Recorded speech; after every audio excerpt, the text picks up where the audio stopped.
Hello student, today we have learned class 10th math solve board paper 2020 set C. इस video में ना हम लोग बोर्ड छत्तीसगढ़ बोर्ड का पेपर को सॉल्व करेंगे जो कि 2020 में आया था। और ये क्या कौन सा है, ये है सेट सी। तो इसके लास्ट वीडियो में ना, लास्ट 2 वीडियोस में हम लोगों ने ना सेट ए और सेट बी को पूरा सॉल्व करके दिखाया था। इस वीडियो में हम लोग क्या करेंगे, सेट सी को सॉल्व करेंगे। तो चलिए हम लोग स्टार्ट करते हैं। तो देखिएगा फर्स्ट क्वेश्चन क्या है। फर्स्ट क्वेश्चन है question number 1, choose the correct answer. Answer को करेक्ट बताना है कि कौन सा आंसर सही है। तो क्वेश्चन नंबर फर्स्ट है, देखिए क्या बोला जा रहा है। बोला जा रहा है if P X is equal to this one then find the value of P two. तो देखिए इस बार क्या दिया है, P X is equal to given है 2x² माइनस 3x प्लस 6। तो आपको फाइंड करने के लिए बोल रहा है, क्या फाइंड करिए P2 का वैल्यू क्या होगा। देखिए बहुत आसान है। तो लास्ट 2 वीडियो की तरह ही हम लोग इसमें भी वही करेंगे। देखिए P का कंपैरिजन हो गया P से, तो x का कंपैरिजन है किससे, 2 से। मतलब कि x प्लेस पर हम लोग क्या रखना है, 2 रखना है। तो पुट करते हैं कि x के प्लेस पे 2 रखते हैं वैल्यू। तो देखिए P को P लिख दिए, x के प्लेस पे 2 वैल्यू पुट कर दिए। 2 को 2, देखिए बच्चे 2 और एक्स स्क्वायर के बीच में ना, मतलब कि 2 और एक्स स्क्वायर के बीच में ना मल्टीप्लाई का साइन है। तो यहाँ पर लगाएंगे मल्टीप्लाई, और x का वैल्यू है 2। सर कैसे 2 है, देखिए यहाँ पर 2 है ना, इसलिए 2 पुट करेंगे। और स्क्वायर है माइनस 3, सेम टू सेम 3 और x के बीच में भी मल्टीप्लाई का साइन है। और 2 प्लस 6, देखिए 2 इंटू 2 का पावर 2। देखिए 2 को तो 2 लिख दिए, और 2 का पावर 2 क्या होता है बच्चे, तो 2 का पावर 2 जो होता है ना बच्चे, यहाँ पर समझिएगा 2 का पावर 2 है, मतलब कि 2 को 2 टाइम्स लिखना है। तो 2 2 जा कितना हो जाएगा बच्चे, 4 हो जाएगा। कितना हो जाएगा, 4 हो जाएगा। अगर यहाँ पर क्या रहता, 3 लिखा रहता तो 2 को हम लोग 3 टाइम्स लिखते। अगर यहाँ पर 4 लिखा रहता तो 2 को हम लोग 4 टाइम्स लिखते। समझ में आ गया। तो इसका कितना आंसर आ गया, 2 का स्क्वायर 4 हो गया, माइनस 3 2 जा 6 प्लस 6। आगे देखिएगा 2 4 जा 8 माइनस 6 प्लस 6। देखिए क्या हुआ यहाँ पर, यहाँ से ना प्लस 6 माइनस 6 दोनों कैंसिल आउट हो गया ये। तो अब बच के गया 8 आ गया। तो इसका आंसर क्या आ जाएगा, सी इसका आंसर हो जाएगा। क्वेश्चन नंबर सेकेंड सॉल्व करते हैं। क्वेश्चन नंबर सेकेंड बोला जा रहा है कि the value of the discriminant, मतलब कि डिस्क्रिमिनेंट कैसे निकालते हैं। तो याद रखिए बच्चे, डिस्क्रिमिनेंट हम लोग निकालते हैं क्वाड्रेटिक नंबर, क्वाड्रेटिक इक्वेशन का, किसी भी क्वाड्रेटिक इक्वेशन का डिस्क्रिमिनेंट निकालने का जो फॉर्मूला होता है वो d is equal to B² minus 4AC होता है। अब यहाँ पर क्वेश्चन आता है, क्वेश्चन ये आता है कि हम लोग A, B और C का वैल्यू फाइंड कैसे करें। तो बच्चे देखिए A, B और C का वैल्यू फाइंड करने के लिए ना बहुत ही ईजी तरीका बता रहा हूँ कि जो पहले इक्वेशन दिया रहता है ना, उस इक्वेशन को लिख लो। मतलब कि 4x² माइनस 4x प्लस 1 इज इक्वल टू 0। ठीक है। और क्या है, इसका कंपेरिजन करवा दो ax² plus bx plus c is equal to 0 से। On comparing we get, comparing करेंगे ना तो हम लोग को मिलेगा a इज इक्वल टू, देखिए एक्स स्क्वायर से कंपेयर हो गया तो a इज इक्वल टू कितना आ गया 4। x से कंपेयर हो गया तो b इज इक्वल टू कितना आ गया -4। और c इज इक्वल टू क्या आ जाएगा, c इज इक्वल टू आ जाएगा 1। तो सिंपली क्या कर दो, पुट कर दो वैल्यू। तो d का फॉर्मूला होता है B² माइनस 4AC। b का क्या है वैल्यू, -4 है तो -4², माइनस है तो -4। ये देखिए ना 4AC, तीनों के जो मल्टीप्लाई का साइन है, मल्टीप्लाई a का वैल्यू क्या है 4, c का वैल्यू क्या है 1। -4², -4 का स्क्वायर क्या होता है, तो बच्चे समझिएगा फिर से यहाँ पर -4 का स्क्वायर है, मतलब कि इसको 2 टाइम्स है। देखिए यहाँ पर 2 है ना, तो 2 टाइम्स लिखना है -4 को। तो लिख दो -4, माइनस माइनस हो गया प्लस, और 4 4 जा 16। तो कितना आ गया इसका आंसर, 16 आ गया। तो यहाँ लिख देते हैं 16 माइनस माइनस 4 4 जा 16, 16 1 जा 16। तो 16 में 16 कितना आ गया, 0 आ गया। देयरफॉर इसका आंसर क्या आ जाएगा, इसका आंसर आ जाएगा 0। 0 है तो ए टिक कर लोगे। बच्चे देखिए ना, आप ऐसा नहीं है ना कि ना यहाँ पर ना tick the correct, choose the correct answer है तो इसका मतलब आपको ना, मतलब कि अनधुनिया आप लोग क्या कर रहे हो, टिक कर दे रहे हो। नहीं, इसको सॉल्व करो तब इसके बाद इसको टिक करो। ठीक है ना, यहाँ पर इसको सॉल्व करना पड़ेगा। ऐसे टिक नहीं कर देना अपने मन से कि अक्कड़ बक्कड़ बम्बे वो और टिक कर दे रहे हो। ठीक है ना। क्वेश्चन नंबर थर्ड देखते हैं। क्वेश्चन नंबर थर्ड को समझते हैं। तो थर्ड बोला जा रहा है, थर्ड है point -2, 4 lies in which quadrant. Point -2, 4, तो हम लोग के पास है पॉइंट -2, 4 किस क्वाड्रेंट में लाई करता है। तो आप लोग को बताया गया था जैसे लास्ट 2 वीडियोस में, अभी फिर से बताया जा रहा है बच्चे कि देखिए ये क्या है, कार्टेशियन कोऑर्डिनेट है ना, कार्टेशियन सिस्टम है। इस सिस्टम में ना क्या होता है, इसे बोलते हैं हम लोग फर्स्ट क्वाड्रेंट, इसे बोलते हैं हम लोग सेकेंड क्वाड्रेंट, इसे बोलते हैं हम लोग थर्ड क्वाड्रेंट, और इसे बोलते हैं हम लोग फोर्थ क्वाड्रेंट। इसमें होता क्या है बच्चे, इसमें होता है ना इस वाले फर्स्ट क्वाड्रेंट में the value of X and value of Y both are positive, मतलब कि both X and Y are positive, X is negative and Y is positive, both X and Y are negative, X is positive but Y is negative. तो देखिए जो बच्चे याद रखिए ना, ये फर्स्ट वैल्यू जो होता है ना वो हमेशा एक्स का होता है और सेकेंड वैल्यू क्या होता है, हमेशा वाई का होता है। तो फर्स्ट वैल्यू देखिए एक्स है, सेकेंड वैल्यू क्या है, वाई है। यहाँ भी फर्स्ट वैल्यू किसका है, एक्स है, फर्स्ट वैल्यू किसका है, यहाँ पर एक्स का है, और सेकेंड वैल्यू किसका है बच्चे, वाई का है। यहाँ भी फर्स्ट वैल्यू एक्स का, सेकेंड वैल्यू वाई का, फर्स्ट वैल्यू एक्स का, सेकेंड वैल्यू वाई का, फर्स्ट एक्स सेकेंड वाई। तो बच्चे देखिए यहाँ पर क्या है, यहाँ पर जब आप कंपेयर करेंगे ना कि -2, 4 मतलब कि एक्स का वैल्यू नेगेटिव है और वाई का वैल्यू पॉजिटिव है, तो ये कहाँ पर आपको दिख रहा है, ये दिख रहा है केवल सेकेंड क्वाड्रेंट में। तो इसका आंसर हो जाएगा सेकेंड क्वाड्रेंट, मतलब कि बी। तो इसका आंसर हो जाएगा सेकेंड क्वाड्रेंट, और आंसर हो जाएगा इसका बी। ठीक है ना, बी को टिक कर लेंगे। ठीक है, फोर्थ क्वेश्चन को समझते हैं। फोर्थ क्वेश्चन क्या बोला जा रहा है, फोर्थ क्वेश्चन में बोला ये जा रहा है कि the value of sine 30 degree into cosec 30 degree will be. तो देखिए ना साइन 30 डिग्री बोलोगे, sine 30 degree multiply cosec 30 degree का वैल्यू क्या होगा बच्चे। तो साइन 30 का वैल्यू क्या होता है, साइन 30 का वैल्यू होता है बच्चे 1/2। क्या होता है, 1/2। और कॉसेक 30 है, तो बच्चे कॉसेक जो होता है ना वो साइन का उल्टा होता है, साइन का रेसिप्रोकल होता है। तो बच्चे याद रखो कॉसेक 30 का वैल्यू निकालने के लिए आपको क्या करना है, पहले निकाल लो साइन 30 का वैल्यू और उसको उल्टा कर दो। तो बच्चे देखिए कॉसेक 30 का वैल्यू निकालने के लिए आपको साइन 30 का वैल्यू निकालना है और उसे उल्टा कर देना है। तो कैसे करेंगे, तो कॉसेक 30 का वैल्यू साइन 30 के वैल्यू को उल्टा करना है। तो साइन 30 का वैल्यू क्या होता है, 1/2 होता है। तो 1/2 को उल्टा कर दो, 2/1 हो जाएगा। ठीक है ना, तो यहाँ से देखिए 2 से 2 कैंसिल आउट हो गया, तो यहाँ पर 1 और 1 आ गया, तो 1 1 जा 1, तो यहाँ पर 1 आंसर आ जाएगा। तो 1 कहाँ पर है ऑप्शन, तो 1 है ए में। ठीक है ना, अगर यहाँ पर रहता कि साइन 45 और कॉसेक 45, तो बच्चे देखिए अगर यहाँ पर रहता है ना कि साइन यहाँ रहता 30 ही और यहाँ रहता 45, तो बच्चे पहले क्या करते हैं, साइन 45 का वैल्यू निकालते और उसको उल्टा कर देते हैं। उल्टा मतलब कि अगर साइन 45 का वैल्यू आता है 1/√2, तो 1/√2 को उल्टा करते तो कितना होता है, √2/1 हो जाता है। तो वह यहाँ पर ये लिखते हैं, मतलब कि उल्टा करना है। ठीक है ना, फिफ्थ क्वेश्चन है। फिफ्थ क्वेश्चन क्या बोला जा रहा है, फिफ्थ बोला जा रहा है if the fix deposit account, अगर फिक्स डिपॉजिट अकाउंट, बच्चे याद रखिए ना फिक्स डिपॉजिट अकाउंट का आपको 3 केस बताता हूँ। तो ना सेट बी का जो ना सेट बी था ना, उसमें मैंने ना इस कॉन्सेप्ट को बताया है पहले से ही। ठीक है ना, और अभी फिर से बता रहा हूँ। तो fix deposit account, fix deposit account, जब भी फिक्स डिपॉजिट आता है ना तो उसमें 3 केस रहते हैं। क्या रहता है, 3 केस रहता है। पहला केस क्या रहता है, पहला केस रहता है the interest is calculated half yearly. पहला क्या है, the interest is calculated yearly, पहला लिखा रहता है interest is calculated yearly. Second लिखा रहता है हाफ ईयरली, और थर्ड लिखा रहता है क्वार्टरली। क्या लिखा रहता है, क्वार्टरली। देखिए तो होता क्या है बच्चे, तो बताया गया था ना कि जब भी क्या रहेगा, हाफ ईयरली का केस रहेगा, हाफ ईयरली केस रहेगा, तो उसमें जो रेट होता है ना बच्चे, हम लोग क्या कहते हैं, रेट को हाफ करते हैं, या सिंपल समझो रेट को करते हैं डिवाइड बाय 2। डिवाइड बाय 2 का मतलब होता है कि उस रेट कितना होता है, हाफ हो जाता है। और टाइम को करते हैं हम लोग बच्चे मल्टीप्लाई बाय 2, मतलब कि ये क्या होता है, यहाँ पर हाफ होता है तो मल्टीप्लाई बाय 2 करने से क्या होता है, डबल होता है। क्या होता है, डबल। और सेम टू सेम वैसे ही देखिए हाफ ईयरली था, मतलब कि 1 ईयर में 2 हाफ ईयर आते हैं। 1 ईयर में हाफ ईयर कितना बार आता है, हाफ ईयर मतलब होता है 6 मंथ। 1 ईयर में 6 मंथ कितने बार आते हैं, 2 बार आते हैं। इसलिए इसको 2 से डिवाइड करते हैं और इसको 2 से मल्टीप्लाई करते हैं। वैसे ही मैं बोलूँगा कि 1 ईयर में क्वार्टर मतलब होता है 3 मंथ। 3 मंथ कितने बार आते हैं, तो 3 मंथ आते हैं 4 बार। इसीलिए यहाँ पर करता हूँ डिवाइड बाय 2, तो यहाँ करूँगा डिवाइड बाय 4, और डिवाइड बाय 4 का मतलब होता है 1/4। कितना होता है, 1/4।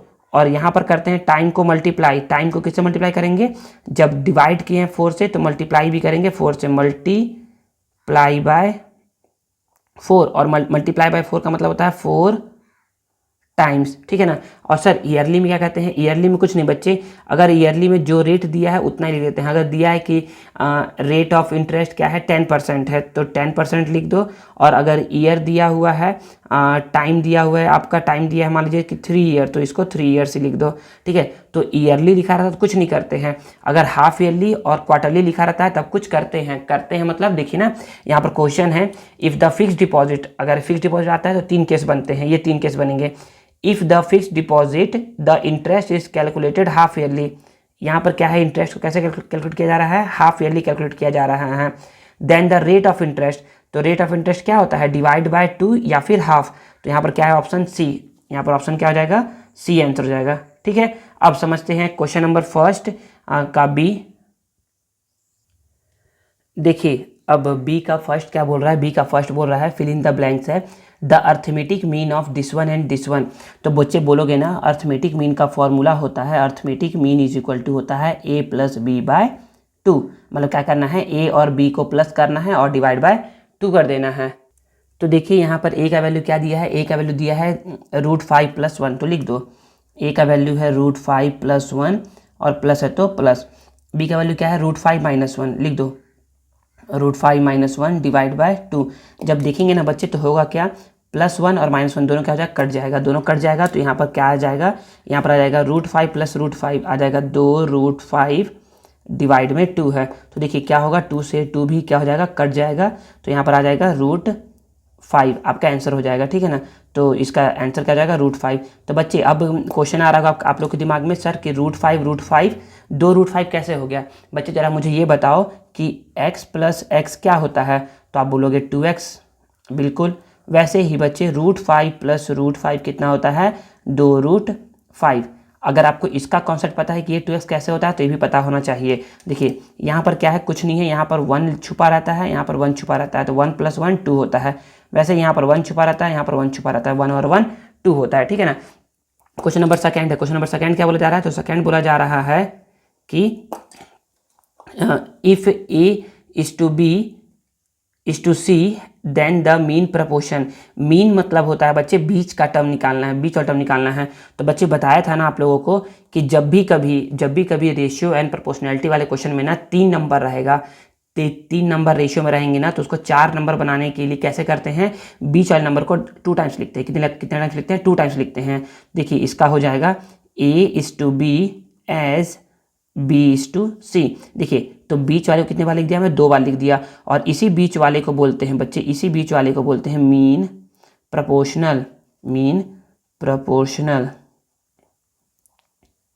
ठीक है ना, मीन प्रपोर्शनल। तो यहाँ पर लिखते कैसे हैं इसको लिखते हैं, ये हो जाएगा a/b। देखिए ये जो इस टू है ना, ये बाई बन गया, और जो ये एज है ये क्या बन गया, इक्वल बन गया, और ये हो गया b/c। तो अब करवाते हैं क्रॉस मल्टीप्लाई। देखिए b का b से मल्टीप्लाई करवाऊंगा और a का c से मल्टीप्लाई करवाऊंगा, इसको बोलते हैं क्रॉस मल्टीप्लाई करवाना। b का b से करवाया तो b², a का c से करवाया तो ac, ठीक है ना। अब ध्यान से देखेंगे b = ac, ठीक है। तो सब बोलोगे सर यहाँ तो स्क्वायर था, ये कहाँ गया बच्चे, स्क्वायर को जब ना हम लोग LHS से RHS में लेकर के जाते हैं ना, तो क्या हो जाता है, वो स्क्वायर रूट बन जाता है, और यहाँ पर प्लस माइनस लिखते हैं, ठीक है ना। स्क्वायर रूट जब भी आप लगाएंगे ना तो प्लस माइनस लिखेंगे, तो इसका आंसर क्या हो जाएगा, +- AC आ जाएगा। क्वेश्चन नंबर थर्ड है, थर्ड को समझते हैं। तो थर्ड बोला जा रहा है 2 सर्कल आर कॉन्ग्रुएंट, 2 सर्कल क्या होंगे, कॉन्ग्रुएंट होंगे if their dash are equal. तो 2 सर्कल कॉन्ग्रुएंट है, मान लो सपोज करो कि ये एक सर्कल है और ये एक सर्कल है, ठीक है। सेकेंड केस, ये एक सर्कल है और ये एक ट्रायंगल है।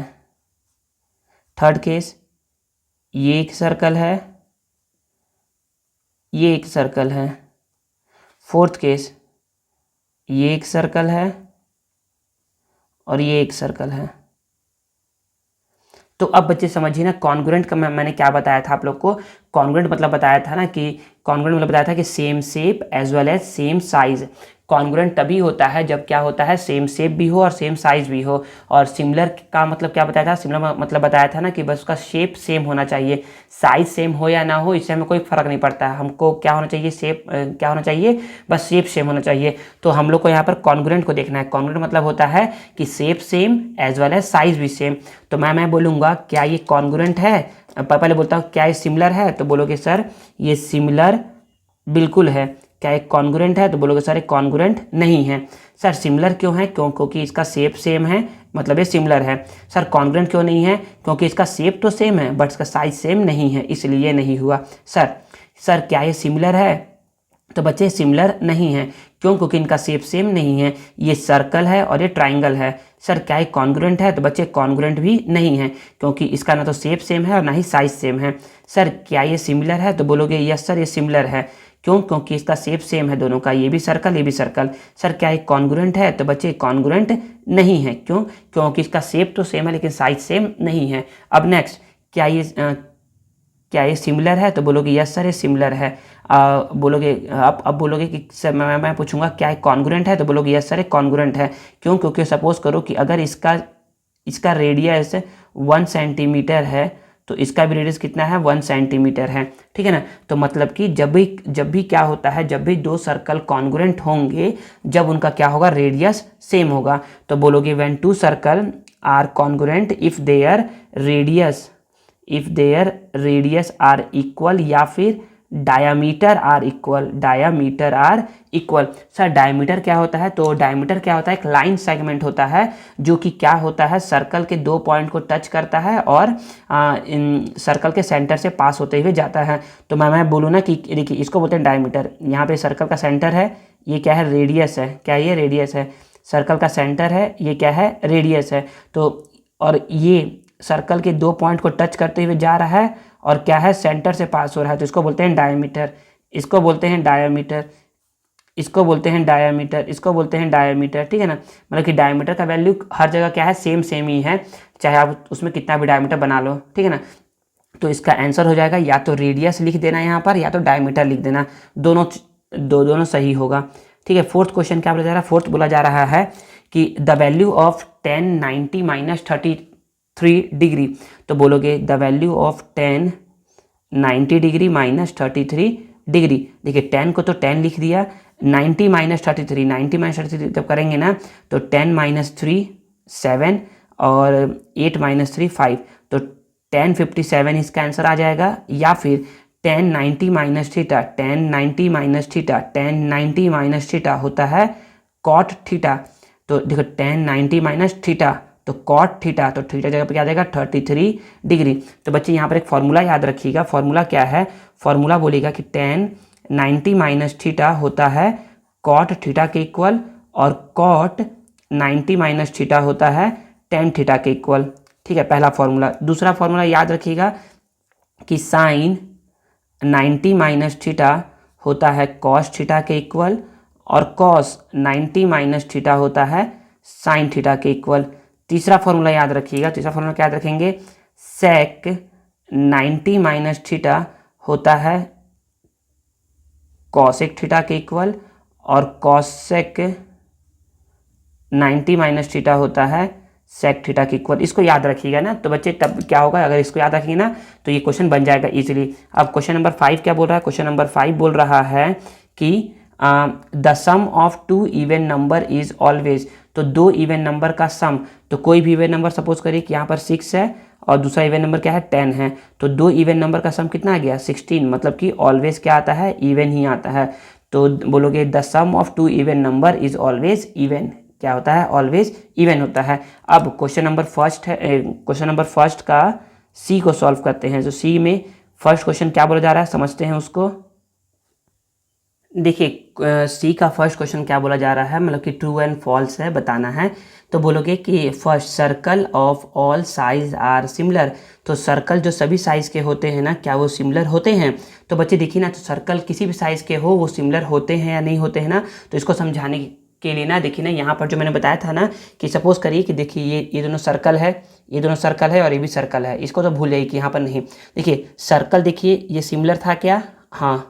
सर्कल देखिए सिमिलर था क्या? हाँ। सर्कल देखिए सिमिलर था क्या? हाँ। तो बच्चे सर्कल किसी भी साइज़ के हो सिमिलर होते ही हैं। तो सिमिलर का क्या डेफिनेशन होता है? सिमिलर का डेफिनेशन होता है कि ना similar are those figure which have या दोज हैव सेम शेप, मतलब कि उनका शेप क्या होना चाहिए, सेम होना चाहिए। तो देखिए शेप बस सेम होना चाहिए, अगर ये सर्कल है तो ये भी सर्कल होना चाहिए, अगर ये सर्कल है तो ये भी सर्कल होना चाहिए, अगर सर्कल है तो ये भी सर्कल होना चाहिए।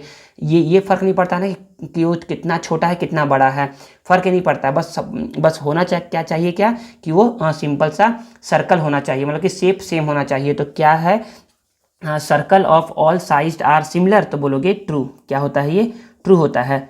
सेकेंड में बोला जा रहा है कि the Y coordinate of any point on X axis. तो बच्चे मैं बताया था ना, यहाँ पर बता रहा हूँ सेकेंड वाला कि ना ये क्या है, एक्स एक्सिस है और ये क्या है, वाई एक्सिस है, ठीक है ना। तो सपोज करो कि ना यहाँ पर क्या है, पॉइंट है, सपोज करो कि the Y coordinate on any point on X axis, मतलब कि Y coordinate of any point on X axis. तो एक्स एक्सिस पर मान लो ये पॉइंट ले लो, ये पॉइंट ले लो, ये पॉइंट ले लो, चाहे ये पॉइंट चाहे तो ये पॉइंट। तो किसी भी पॉइंट का जो ना ऑन एक्स एक्सिस पर ना वाई कोऑर्डिनेट, वाई क्या होता है, हमेशा जीरो होता है। अगर इसका भी लोगे ना तो ये भी क्या होगा, जीरो ही होगा, इसका भी लोगे तो ये भी क्या होगा, जीरो होगा।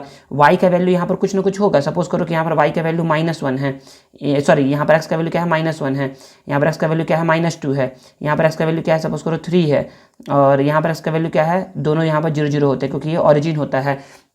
तो हमेशा याद रखिए द वाई कोऑर्डिनेट जो होता है ना, वाई कोऑर्डिनेट जो होता है ऑन एक्स एक्सिस पर हमेशा क्या होता है, जीरो होता है। सिमिलरली ऐसा कुछ ऐसा ही मतलब किसी को घुमा करके पूछ सकता है, द एक्स कोऑर्डिनेट यहाँ पर पूछ सकता है कि X coordinate on Y axis.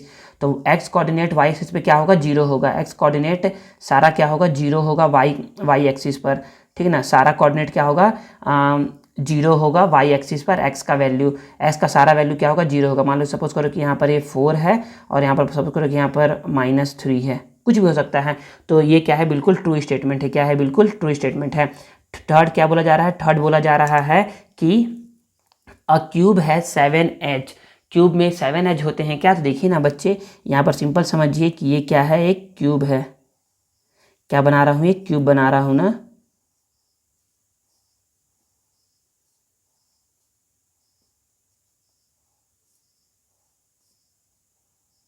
ये क्या बन गया, क्यूब बन गया। तो क्यूब में देखिए ना बच्चे, इसको एज बोलते हैं, इसको एज बोलते हैं। ये क्या है, एज है। तो इसको काउंट करें तो ये 7 होते हैं क्या, तो बोलोगे 1 2 3 4 5 6 7 8 9 10 11 12।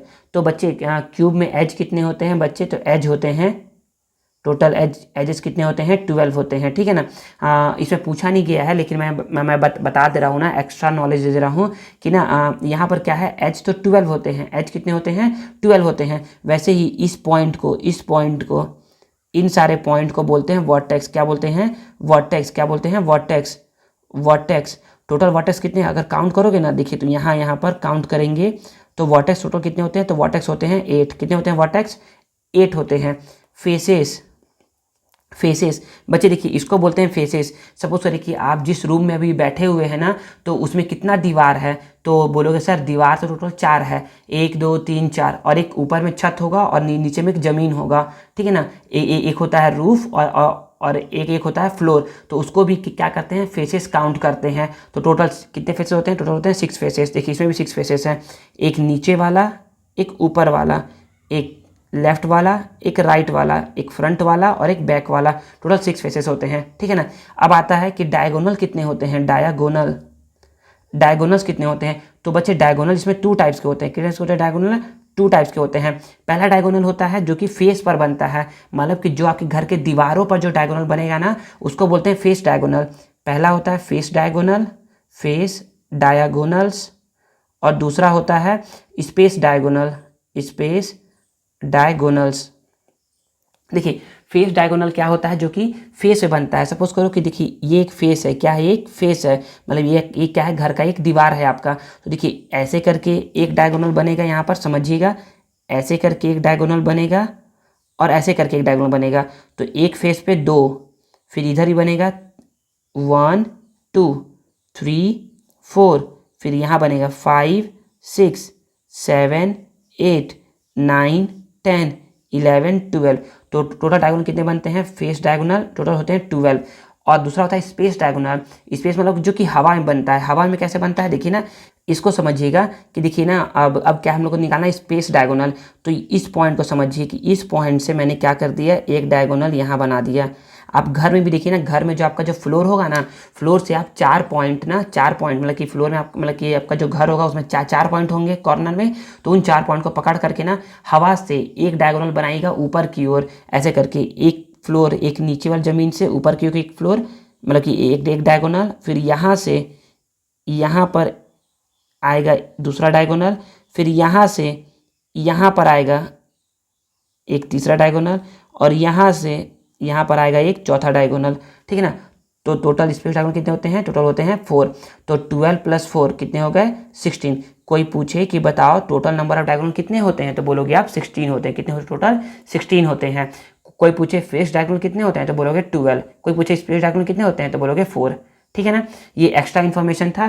इसका आंसर केवल और केवल एजेस का पूरा था। तो एजेस में क्या हो जाएगा? ये फॉल्स हो जाएगा। क्या हो जाएगा? ये फॉल्स हो जाएगा, क्योंकि ये बोल रहा था कि टोटल 7 एजेस होते हैं। ऐसा नहीं है। टोटल कितने एजेस होते हैं? टोटल होते हैं 12 एजेस होते हैं। क्वेश्चन नंबर फोर्थ क्या बोला जा रहा है, तो फोर्थ समझिएगा।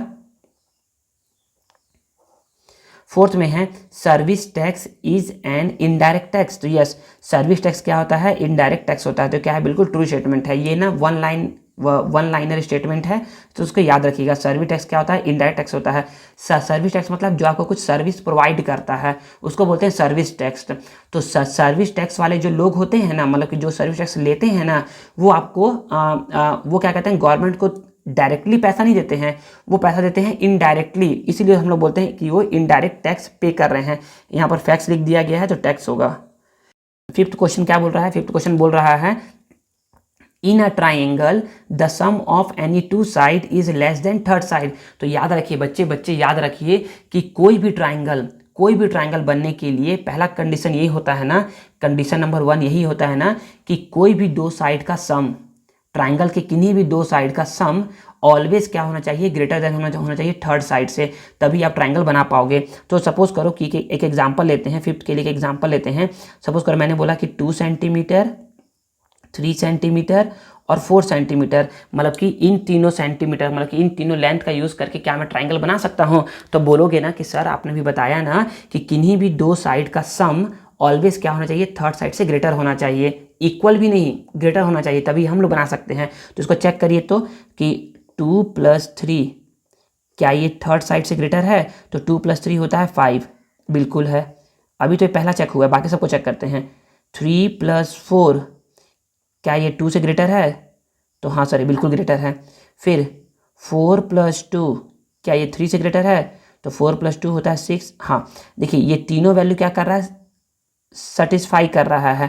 इट मीन्स इन तीनों की हेल्प से आप ट्राइंगल बना सकते हैं।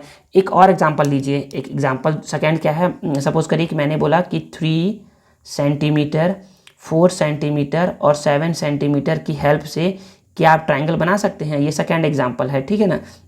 तो बोलोगे सर कोई भी दो साइड का सम क्या लिए थर्ड से ज़्यादा होना चाहिए। तो बोलोगे कि सर कि 3 + 7 क्या 4 से ज़्यादा है? तो बोलोगे सर 3 + 7 10, बिल्कुल सर, ये यहाँ तो सेटिस्फाई कर रहा है। फिर दूसरा बोलोगे 4 + 7 क्या 3 से ज़्यादा है? तो 4 + 7 होता है 11। हाँ बिल्कुल सर, ज़्यादा है, अभी तो सेटिस्फाई कर रहा है। फिर बोलोगे 3 + 4 क्या 7 से ग्रेटर देन होता है? तो 3 + 4 कितना होता है? 7। क्या 7 से ही ग्रेटर देन है? तो नहीं बच्चे, 7 के इक्वल होता है। तो ये क्या है? बिल्कुल गलत है। तो मतलब कि आप 3 सेंटीमीटर, 4 सेंटीमीटर, 7 सेंटीमीटर का यूज़ करके कभी भी आप ट्राइंगल नहीं बना सकते हो। तो इसका आंसर क्या हो जाएगा? तो बोला जाएगा कि in a triangle the sum of any two side is less than. नहीं बच्चे, यहाँ लिखा था ना ग्रेटर देन, तो ये सही होता है स्टेटमेंट, लेकिन यहाँ लिखा है लेस, तो ये क्या है? एक फॉल्स स्टेटमेंट है। समझ में आ गया? अब क्वेश्चन नंबर 2 से ना, अब मैं क्या करूँगा, क्वेश्चन को कॉपी में नोट करूँगा और उसके बाद सॉल्व करूँगा। तो चलिए क्वेश्चन नंबर 2 से समझना स्टार्ट करते हैं। देखिएगा सेकंड क्वेश्चन बोल रहा है, सेकंड क्वेश्चन में क्या है? If 2 plus X is to 4 plus X is to 5 plus X then find the value of X. देखिए तो बच्चे इसमें है क्या, तो इसमें ना 3 नंबर क्या है, रेशियो में है।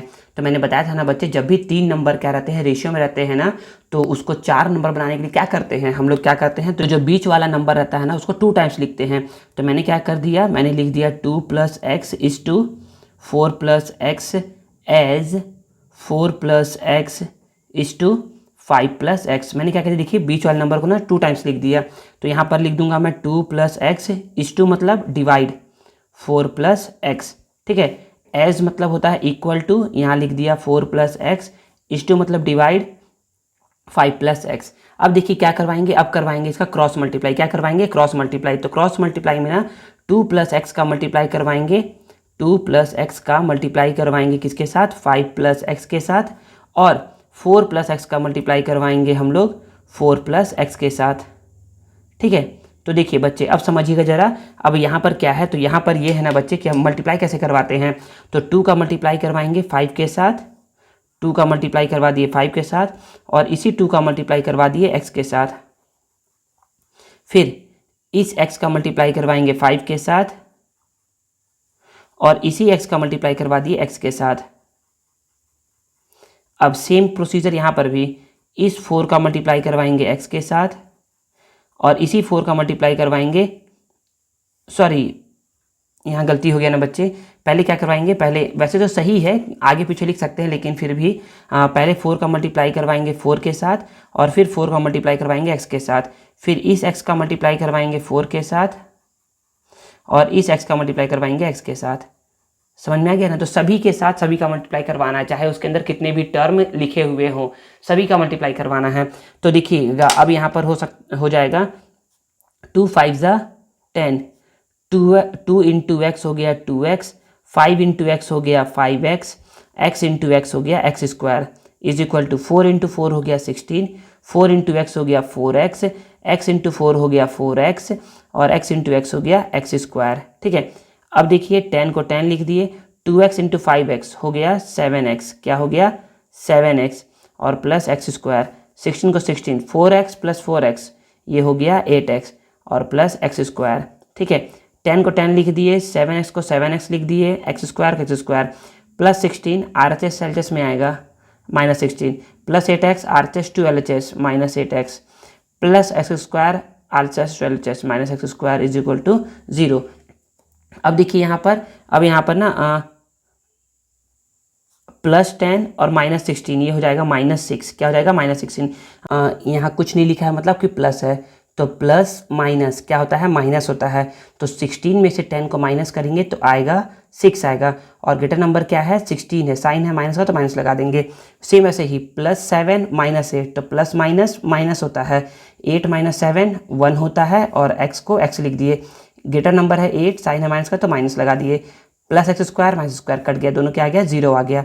अब यहाँ देखिएगा माइनस 6 माइनस 1x उधर जाएगा तो हो जाएगा प्लस 1x, क्या हो जाएगा प्लस 1x, ठीक है। कभी भी 1 को नहीं लिखते हैं तो यहाँ पर x is equal to minus 6, तो बोलोगे कि therefore the value of x is equal to minus 6, और यहाँ पर दे देंगे अपना आंसर, ठीक है। क्वेश्चन नंबर 3 को सॉल्व करते हैं। देखिए क्वेश्चन नंबर 3 बोला जा रहा है find the average of first 10 odd number. तो पहले तो आपको पता होना चाहिए कि ऑड नंबर होता क्या है। तो ऑड नंबर तो बोलोगे the number which are not divisible by 2, ऐसे नंबर जो क्या होते हैं 2 से डिविजिबल नहीं होते हैं उसको बोलते हैं हम लोग ऑड नंबर। तो ऑड नंबर कौन कौन से होते हैं, तो बोलोगे कि the first 10 odd numbers, first 10 odd number कौन कौन से है, तो बोलोगे 1 3 5 7 9 11 13 15 17 19। तो ये क्या है फर्स्ट 10 ऑड नंबर है, ठीक है ना। तो हमको क्या निकालना है, इसका एवरेज निकालना है। क्या निकालना है, एवरेज निकालना है।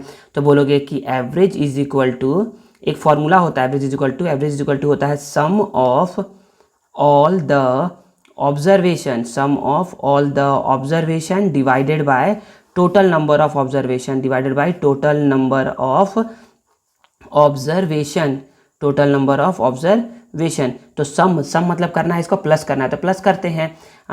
1 + 3 + 5 + 7 + 9 + 13 + 11 + 13 + 15 + 17 + 19 अपॉन 1 2 3 4 5 6 7 8 9 10।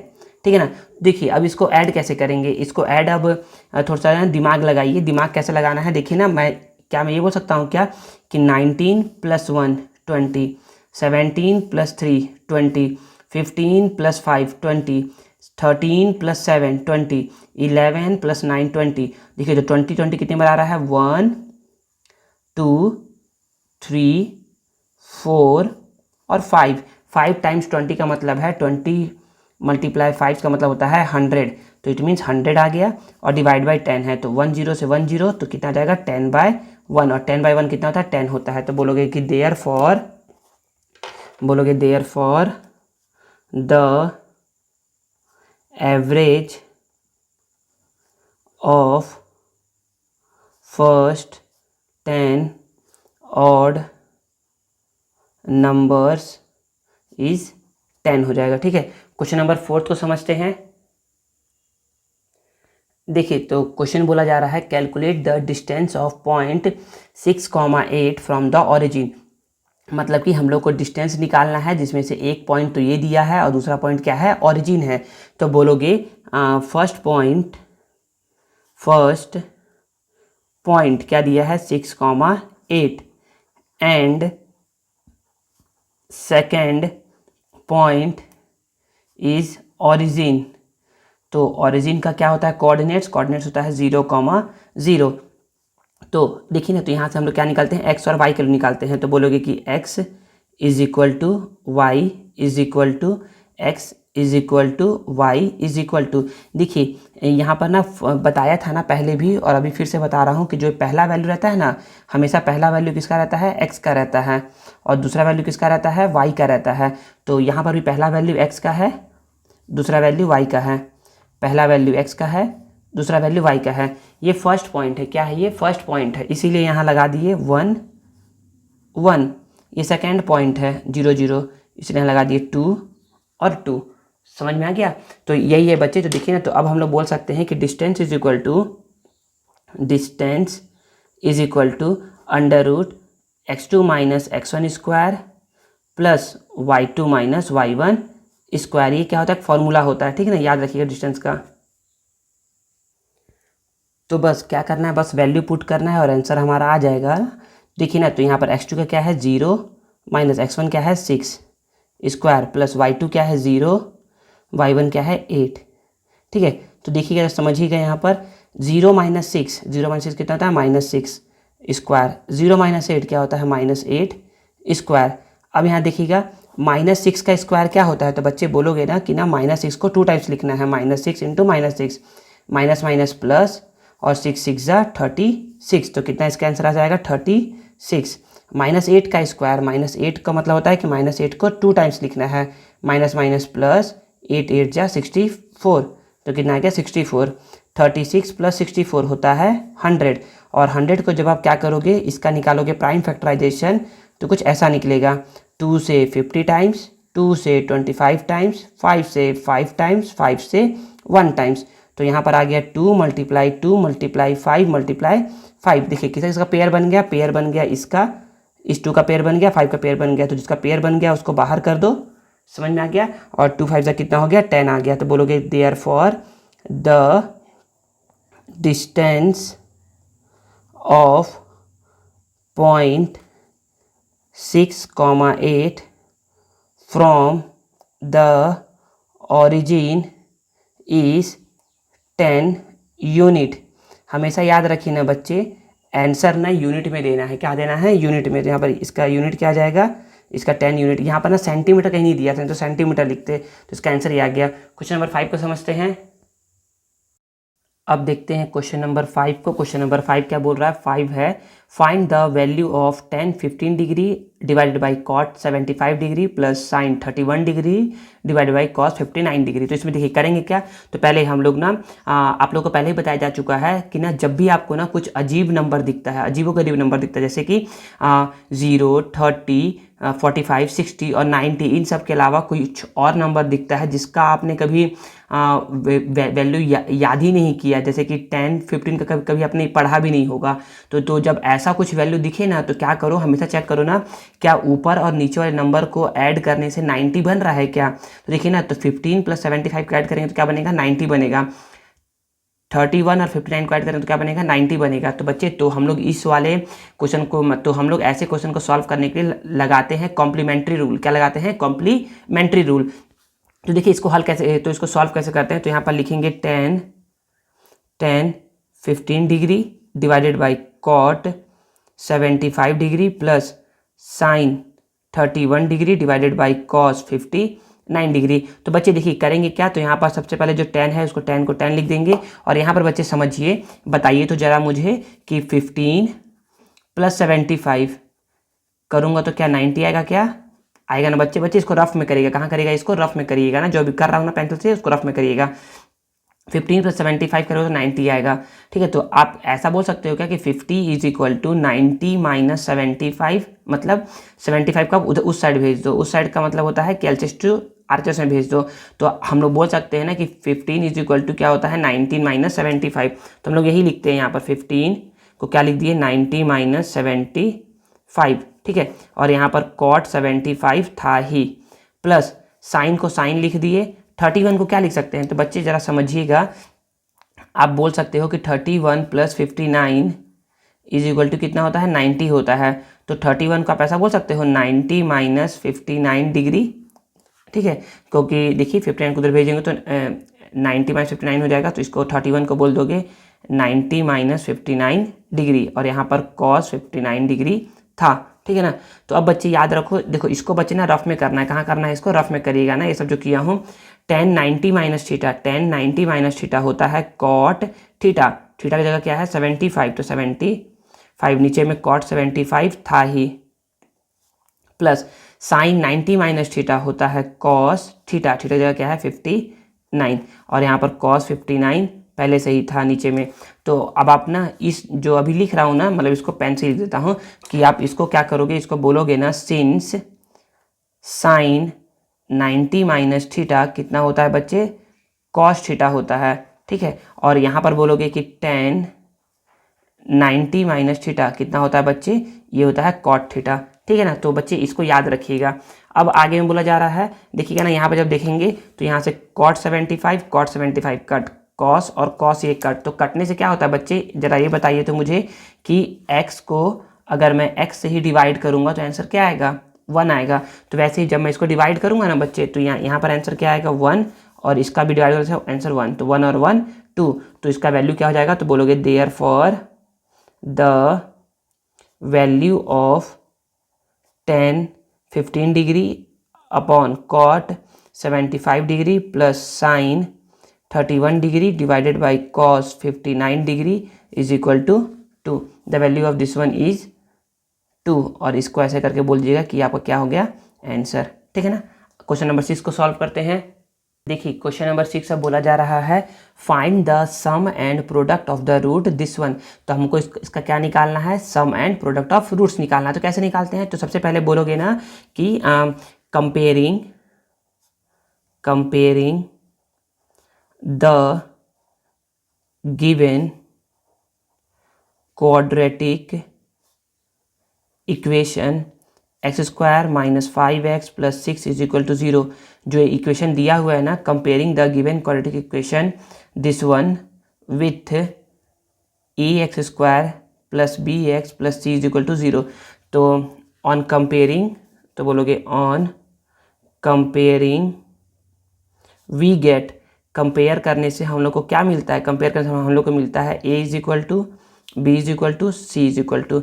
देखिए क्या क्या मिलता है, तो हम लोग बोलेंगे ना बच्चे कि यहाँ पर क्या है, यहाँ पर है x² minus 5x plus 6 is equal to 0 और ax² plus bx plus C is equal to 0।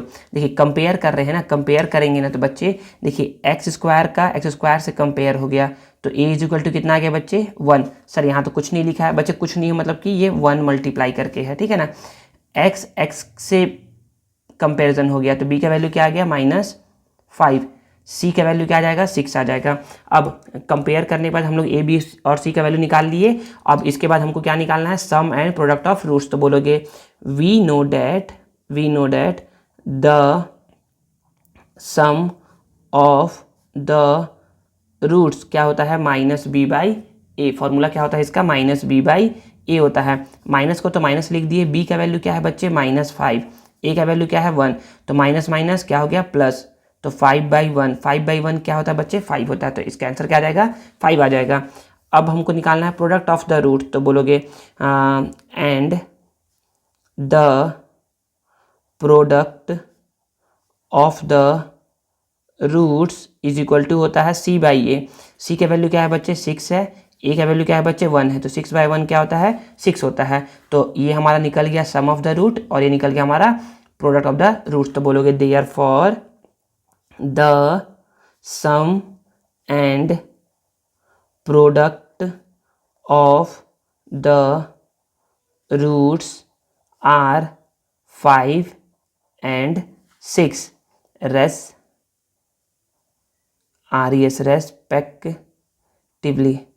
Respectively, ठीक है। और यहाँ पर दोगे आंसर, ठीक है ना बच्चे। चलिए अब क्वेश्चन नंबर 7 को सॉल्व करते हैं।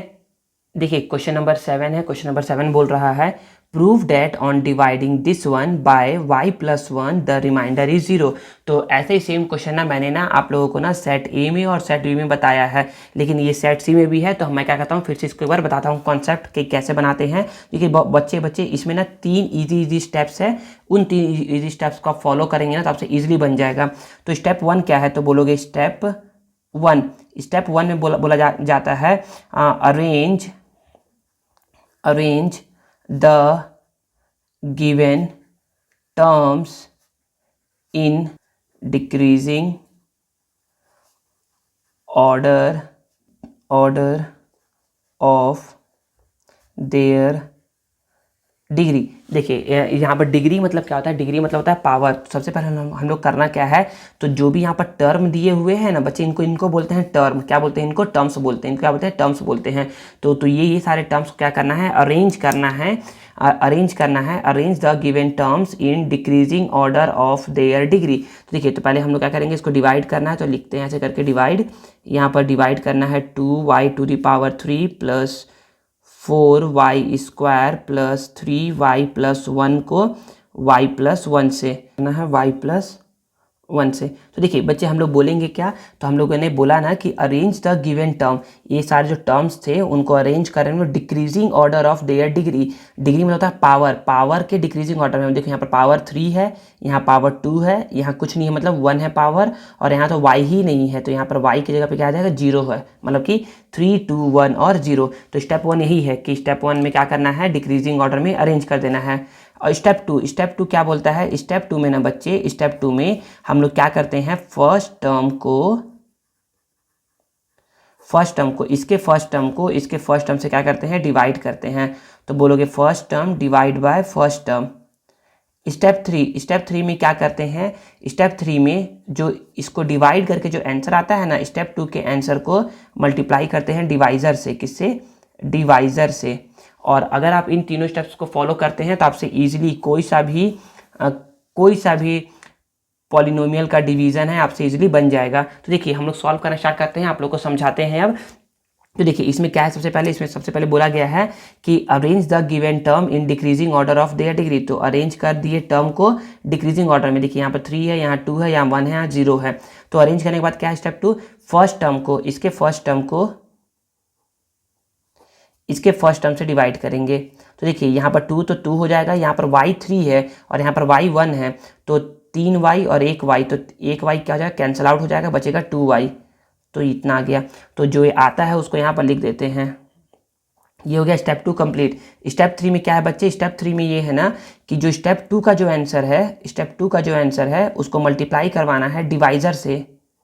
देखिए ना बच्चे, जो ये ना स्टेप्स है ना, ये आपको कहीं पर मिलेगा नहीं, ये स्टेप्स मैंने बनाया है, ठीक है ना, ताकि बच्चे इजीली समझ जाए कि स्टेप 1 के बाद स्टेप 2 फॉलो करूंगा और स्टेप 2 के बाद स्टेप 3 फॉलो करूंगा, तो हम तुम समय ये बन जाएगा, ठीक है। तो यही करना है। तो इसको क्या करेंगे, मल्टीप्लाई करवाएंगे। देखिए मल्टीप्लाई कैसे करवाते हैं, तो पहले 2y² का मल्टीप्लाई करवाओगे, पहले 2y² का मल्टीप्लाई करवाओगे y के साथ, फिर इसी 2y² का मल्टीप्लाई करवाएंगे 1 के साथ, तो 2y² इंटू वाई, ये हो जाएगा 2y⁻³ और 2y² इंटू 1 ये हो जाएगा 2y²। तो जो मल्टीप्लाई करने पे आता है उसको यहाँ पर लिखते हैं, तो लिख दो यहाँ पर क्या आया है, 2y⁻³ प्लस 2y²। देखिए यहाँ कुछ नहीं है, मतलब कि प्लस है, तो अगर यहाँ पर प्लस है तो माइनस, प्लस है तो माइनस। अब देखिए इसको सॉल्व करते हैं, तो 2y³ माइनस 2y³ एक कट के 0 हो गया। देखिए प्लस में है और ये माइनस में है, कट के 0। देखिए ये पहले प्लस में था, अब ये किसमें बन गया है, माइनस में। ये पहले प्लस में था, अब ये किसमें बन गया, माइनस में। अब प्लस 4y² माइनस 2y², तो ये होता है प्लस 2y², प्लस 4 और माइनस 2, प्लस 4 और माइनस 2 कितना होता है, प्लस 2 होता है। और यहाँ से इसको नोट डाउन कर लो, प्लस 3y और प्लस 1। अब यहाँ पर ख़त्म हो गया। अब फिर से स्टार्ट करेंगे यही करना जो काम कर रहे थे। क्या काम sir, arrange the given term in their decreasing order of their degree. देखिए 2 है, 1 है, 0 है, पहला स्टेप कंप्लीट। स्टेप 2 में क्या है, स्टेप 2 में था कि फर्स्ट टर्म को डिवाइड करेंगे फर्स्ट टर्म से। तो यहाँ 2 का तो 2 आ जाएगा, यहाँ पर 2y है इस बार, और एक y यहाँ पर है, तो एक y से कट जाएगा तो कितना बचेगा, एक y बचेगा। तो यहाँ पर लिख देंगे प्लस 2y। इस 2y का क्या करेंगे, स्टेप 3 में बोलता है कि जो स्टेप 2 का जो आंसर आता है ना उसको मल्टीप्लाई करवाइए डिवाइज़र के साथ। तो करवाते हैं मल्टीप्लाई। तो देखिए इस पहले 2y का मल्टीप्लाई करवाएंगे y के साथ, और फिर अगेन इसी 2y का मल्टीप्लाई करवाएंगे 1 के साथ। तो 2y इंटू y ये होता है 2y² और 2y इंटू 1 ये होता है 2y। तो इसको मल्टीप्लाई करवाने पर जो आता है उसको यहाँ पर लिखते हैं, और एक लाइन छोड़ करके ऐसे करके लाइन करिएगा। अब देखिए ना यहाँ पर कुछ नहीं है, मतलब कि प्लस है, प्लस है तो ये हो जाएगा माइनस, प्लस है तो ये हो जाएगा माइनस। अब देखिएगा यहाँ पर plus 2y² minus 2y² cut के 0 हो गया, प्लस 3y माइनस 2y ये कट के प्लस y हो जाएगा। देखिए प्लस 3 और माइनस 2 क्या होता है बच्चे, प्लस 3 और माइनस 2 क्या होता है, प्लस 1 होता है। समझ में आ गया ना, इसलिए यहाँ पर 1 लिखा हूँ। सर यहाँ 1 तो लिखे नहीं है बच्चे, 1 नहीं लिखा हो तो लो लिख लो, वैसे तो नहीं लिख रहे हैं ना, मतलब कि 1 यहाँ पर रहता है प्रेजेंट, ठीक है ना, और यहाँ पे प्लस 1 था ही। अब फिर से एक कंप्लीट हो गया। अब फिर से ही करेंगे, अरेंज करेंगे टर्म को decreasing order of their degree में। अरेंज करें टर्म को डिक्रीजिंग ऑर्डर में। देखिए यहाँ डिग्री 1 है, यहाँ पर डिग्री क्या है, 0 है। तो अब यहाँ पर फिर से स्टेप 2 क्या है, स्टेप 2 बोलता है कि फर्स्ट टर्म को डिवाइड करना है फर्स्ट टर्म से। तो y से y एक कट जाएगा पूरा, तो यहाँ पर बचेगा क्या, केवल 1। तो यहाँ पर प्लस 1 लिख देंगे। अब स्टेप 3 क्या बोलता है कि स्टेप 3 में ना जो स्टेप 2 का जो आंसर आता है ना इसको मल्टीप्लाई करवाते हैं डिवाइज़र के साथ। तो बच्चे 1 का मल्टीप्लाई 5 से करवाओगे, 1 multiply 5 5, 1 multiply 10 10, 1 multiply 100 100, 1 multiply y 1 multiply y plus 1 y plus 1 हो जाएगा। सर इसको भी ऐसा नहीं कर सकते हैं, कैसे किए, कर लो बच्चों, वही आंसर आएगा। देखिए 1 का करवाएंगे y के साथ, देखिए मैं यहाँ करवा रहा हूँ, और फिर 1 का करवाएंगे 1 के साथ, तो सॉरी 1 का 1 के साथ, यहाँ पर 1 है ना, तो 1 इंटू y और 1 इंटू 1 1, आंसर वही आएगा। डायरेक्ट बताने के लिए, तुरंत बताने के लिए बोल देते हैं कि 1 का मल्टीप्लाई किसी के साथ भी करवाएंगे तो कितना आता है, वही नंबर आ जाता है, ठीक है। तो यहाँ पर क्या आ गया, यहाँ पर आ गया y, यहाँ पर आ गया y प्लस 1, एक लाइन छोड़ करके, प्लस में है तो माइनस, प्लस में है तो माइनस, ये क्या जाएगा, देखिए plus y minus y cut के 0 हो गया, और ये भी कट के क्या हो गया, 0 हो गया। तो देखिए हमको बोल ही रहा था कि डिवाइड करिए इसको और बताइए ना कि रिमाइंडर 0 आता है, तो रिमाइंडर 0 आ गया, तो बोलोगे हैंस प्रूव्ड। क्या हो गया, ये प्रूव्ड हो गया। तो बच्चे यही 3 इजी स्टेप्स है, अगर आप इनको फॉलो करोगे तो आप इजीली किसी भी पॉलिनोमियल के डिवीजन को आप सॉल्व कर सकते हो। और बच्चे ये जो है ना, ये ना बहुत ही इजी है, ठीक है ना। आपको ना मतलब कि 2 नंबर में तो पूछेगा ही पूछेगा, डिवीजन तो पूछता ही पूछता है, तो इसको आप सीख जाइएगा, ठीक है ना। अब पढ़ते हैं क्वेश्चन नंबर 8 की ओर। देखिए क्वेश्चन नंबर 8 क्या बोल रहा है, बोला जा रहा है proof that the sum of two consecutive odd number. Proof करना है ना कि जो सम होता है ना दो कंसेक्यूटिव ऑड नंबर का is always a multiple of 4। वो क्या होता है, हमेशा मल्टीपल होता है 4 का। तो देखिए बच्चे क्या करते हैं, तो हम लोग ना बोलते हैं ना कि let the first consecutive odd number क्या है 2n+1 and the second consecutive odd number ये क्या है 2n+3। सर यहाँ पर 2n+1 और 2n+3 क्यों एज्यूम किए हैं, कुछ और क्यों नहीं बच्चे, तो याद रखिए ना बच्चे 2n+1 और 2n+3 का तो आपको रीज़न बताता हूँ कि क्यों किए हैं। तो ना रीज़न जो है ना बच्चे थोड़ा देर बाद बताऊँगा, ऑड नंबर का भी और इवन नंबर का भी। अभी आप इतना समझिए कि दोनों को क्या करते हैं 2n+1 और 2n+3 लिखते हैं। तो देखिए अकॉर्डिंग टू क्वेश्चन क्या बोला जा रहा है, अकॉर्डिंग टू क्वेश्चन बोला जा रहा है prove that the sum of two consecutive odd number. पहला कंसेक्यूटिव ऑड नंबर क्या है 2n+1 और दूसरा क्या है 2n+3 is always a multiple of 4। अब इसको सॉल्व करते हैं क्या मल्टीपल ऑफ 4 है कि नहीं। तो यहाँ पर लेट कर लो कि p इज इक्वल टू इतना है ना, तो p is equal to 2n+1 bracket open कर देंगे और 2n+3। तो 2n देखिए 2n+2n क्या हो जाएगा बच्चे 4n और 3+1 क्या हो जाएगा 4। दोनों में से 4 कॉमन ले लोगे बच्चे तो आ जाएगा ये n+1। इस n+1 को बच्चे क्या एज्यूम कर लो कि ये m है। यहाँ पर लिख लो कि let n+1 is equal to m and m belongs to natural number. और ये m किससे बिलोंग करता है, m से बिलोंग करता है नेचुरल नंबर से। बिलोंग्स का मतलब होता है ना कि यहाँ पर m का वैल्यू क्या क्या आ सकता है, नेचुरल नंबर आ सकता है, ठीक है ना। यहाँ पर m का वैल्यू क्या आ सकता है, नेचुरल नंबर ही आएगा, उसके अलावा कुछ नहीं आएगा। तो देखिए हम लोग बोल सकते हैं ना कि p इज इक्वल टू कितना आया 4m आया। तो बोल रहा था ना कि मल्टीपल ऑफ 4 होगा, देखिए तो 4 आ गया, मतलब कि ये क्या है मल्टीपल ऑफ 4 है। तो बोलोगे कि here p is equal to 4m,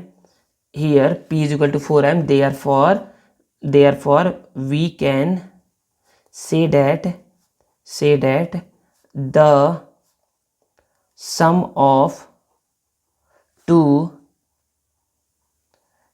consecutive odd numbers is always a multiple of 4। और यहाँ पर ये प्रूव हो चुका है तो बोलोगे हैंस प्रूव्ड। अब बच्चे देखिए, अब मैं बताने वाला था ना कि आप लोगों को कि यहाँ पर क्या होता है, यहाँ पर हम लोग यही क्यों लेते हैं। तो समझिएगा यहाँ पर कि यही नंबर क्यों लिया जा रहा है, कुछ और क्यों नहीं लिया जा रहा है। और भी आप लोगे ना तो भी आंसर आएगा, ऐसा नहीं कि नहीं आएगा। तो लेकिन ये जब लोगे ना तो ना ईजिली नंबर आता है। कैसे, पहले तो आप ये समझिए, मैं आपसे पूछता हूँ कि बताइए ऑड नंबर क्या होते हैं। तो बोलोगे कि those number which are not divisible by 2 are called odd number. मतलब कैसे नंबर जो कि 2 से डिविजिबल नहीं होते हैं उनको बोलते हैं हम लोग ऑड नंबर, ठीक है। तो ये ऑड नंबर का डेफिनेशन हो गया। तो बच्चे अब ऑड नंबर का डेफिनेशन है तो मैं पूछूंगा बताओ कि पहला ऑड नंबर क्या है। तो आप बोलोगे सर 1 होता है, दूसरा ऑड नंबर सर 3 होता है, तीसरा ऑड नंबर सर 5 होता है। तो बच्चे 1 के बाद 3 आ रहा है, 3 के बाद क्या आ रहा है 5 आ रहा है, 5 के बाद 7 आएगा। तो इसमें आप 2 ही ऐड क्यों कर रहे हो। तो बोलोगे सर क्योंकि 1 के बाद जो 2 आता है ना और जो 3 के बाद जो 4 आता है और 5 के बाद जो 6 आता है सर ये सारे इवन नंबर हैं। अगर हमको 1 के बाद 3 तक पहुंचना है, अगर हमको 1 के बाद 3 तक और 3 से 5 तक और 5 7 तक, तो हम लोग कितना ऐड करते हैं इसमें 2 ऐड करते हैं। कितना ऐड करते हैं 2 ऐड करते हैं। इसलिए देखिए बच्चे जब फर्स्ट ऑड नंबर 1 है ना तो सेकेंड ऑड नंबर में क्या किया हूँ मैं +2 ऐड करके किया हूँ। सर अगर बोलता कि the sum of 3 consecutive odd number तो आप एज्यूम करते, देखिए जब भी रहेगा ना ऑड नंबर, क्या रहेगा ऑड नंबर, तो आप एज्यूम करिएगा 2n+1, 2n+3, 2n+5, 2n+7 और ऐसे ही जो बोला जाएगा उसको एज्यूम करिएगा। ठीक है, समझ में आया। तो आप ऐसे ही एज्यूम करिएगा कि पहला नंबर क्या है 2n+1 है। सर आप इसका तो मतलब बता दिए कि यहाँ पर 2 का गैप है। सर ये 2n क्यों लेते हैं ये बताइए। तो बता रहे हैं इसका भी इवन नंबर समझिएगा। इवन नंबर में क्या करते हैं, तो इवन नंबर हम लोग फर्स्ट नंबर को 2n एज्यूम करते हैं, सेकेंड को 2n+2, सेकेंड को थर्ड को 2n+4, फोर्थ को 2n+6 प्लस और ऐसे ही करके डैश डैश डैश ऐसे ही जूम करते हैं, ठीक है ना। तो अब देखिए बच्चे कि यहाँ पर मैं बताना ये चाह रहा हूँ ना कि यहाँ पर भी वही कॉन्सेप्ट छुपा है कि यहाँ पर 2 ही ऐड करते हैं। क्यों सर 2 ऐड करते हैं? क्योंकि देखिए फर्स्ट अगर इवन नंबर 2 है ना तो सेकंड क्या है 4 है, फिर है 6, फिर है 8। देखिए दोनों के बीच में गैप कितने कितने का है 2 का गैप है, तो 2 ऐड करते हैं। सर यहाँ पर 2 ऐड क्यों करते हैं बच्चे? 2 ऐड इसलिए करते हैं, अगर आप सपोज करो अगर आप यहाँ पर 2 नहीं लिखोगे ना तो कोई बच्चा बोलता है, मान लो कि कोई बच्चा बोल रहा है ना, देखिए पहले तो एक और समझ लीजिए कि इवन नंबर को हम लोग ऐसे भी एज्यूम कर सकते हैं या फिर एज्यूम कर सकते हैं कि first even number is 2n-2, second even number is 2n, third number even number is 2n+2 और fourth even number is 2n+4, ऐसा करके ये भी एज्यूम कर सकते हो, ठीक है ना, ऐसा भी एज्यूम कर सकते हो। अब आप ये समझिए कि सर यहाँ पर 2n ही क्यों लेते हैं, 2n इसलिए लेते हैं ना बच्चे। देखिए अब देखिए अगर कोई बोलेगा ना कि सर यहाँ पर 2n ही क्यों लिखते हैं, n क्यों नहीं लिखते हैं, तो आप बोलोगे सर चलो ले लेते हैं n+1 लेते हैं एक बार। तो बच्चे अगर मैं बोला ना कि यहाँ पर ना n+1 क्या है, फर्स्ट ऑड नंबर है, फर्स्ट ऑड नंबर है, तो आप क्या क्या बोलोगे? सर अगर मैं n का वैल्यू अगर मैं 1 लूँगा ना तो ये 1+1 कितना होगा 2। तो सर आप तो बोल रहे थे कि ये ऑड नंबर है, नहीं बच्चे ये ऑड नंबर नहीं, कि क्या आ गया, ये इवन नंबर आ गया। तो इसीलिए हम लोग क्या करते हैं 2n+1 लेते हैं। अगर हम लोग 2n+1 लेंगे ना तो अगर तुम n=1 लोगे, क्या लोगे n=1, तो 2 × 1 2 + 1 3 आएगा, समझ में आ गया ना। तो इसीलिए हम लोग ना यहाँ पर n+1 नहीं लिख करके क्या लिखते हैं 2n+1 लिखते हैं। यही सेम कॉन्सेप्ट कहाँ लगता है, इसमें भी लगता है, इवन नंबर में भी लगता है। अगर यहाँ n=1 रखोगे तो 2 × 1 2, n=2 रखोगे तो 2 × 2 4 और 4 + 2 6, ऐसा करके 2 × 2 4 + 6 ऐसा करके नंबर आता है, ठीक है ना। तो हमेशा याद रखिए, हमेशा जो ना 2n लेते हैं ना इसी रीजन से लेते हैं ताकि क्या हो, जब वो 2 से मल्टीप्लाई होकर के जब वो आगे आने वाले नंबर से जब वो प्लस होगा ना तो वो इवन, अगर वो ऑड नंबर से प्लस होता है तो वो तो ऑड बन जाएगा, अगर वो इवन नंबर से प्लस होता है तो वो क्या बन जाएगा, इवन बन जाएगा। इसीलिए हम लोग यहाँ पर 2n+1 और 2n+3 लेते हैं। आई होप समझ में आया होगा जो समझाने की कोशिश किया हूँ। अब सॉल्व करते हैं क्वेश्चन नंबर 9 को। देखिएगा अब क्वेश्चन नंबर 9 क्या बोल रहा है। क्वेश्चन नंबर 9 बोल रहा है the circumference of the base of a right circular cylinder is 22 centimetre. जो सर्कमफेरेंस है ना, सर्कमफेरेंस देखिए बच्चे इसको बोलते हैं, सपोज करिए कि सिलेंडर है, सिलेंडर ऐसा ही रहता है, तो ये जो है ना इसको बोलते हैं बेस ऑफ सर्कमफेरेंस, मतलब कि ये सर्कमफेरेंस है, इसको बोलते हैं सर्कमफेरेंस, ठीक है। तो यहाँ पर क्वेश्चन क्या बोला जा रहा है, क्वेश्चन बोला जा रहा है the circumference of the base of a right circular cylinder. तो पहले तो क्या करिए, एक राइट सर्कुलर सिलेंडर बनाइए। देखिए ये क्या है बच्चे, ये सिलेंडर बन रहा है ना बच्चे। क्वेश्चन अगर सिलेंडर का है ना तो सिलेंडर बनाइएगा, ठीक है ना, बनाने ज़्यादा टाइम लगता नहीं है। ये सिलेंडर बन गया, तो ये बोला जा रहा है कि सर्कमफेरेंस, देखिए बच्चे इसको बोलते हैं circumference of the base of a cylinder. तो एक राइट सर्कुलर है, राइट सर्कुलर है, इसका मतलब ये होता है ना बच्चे कि ये सिलेंडर जो है ना एकदम सीधा है, सीधा मतलब कि एकदम 90 डिग्री है, कहीं से टेढ़ा मेढ़ा नहीं है ये सिलेंडर, ठीक है ना, ऐसा है। तो बोलोगे the circumference of the base of cylinder, तो बोलोगे कि द सर्कमफेरेंस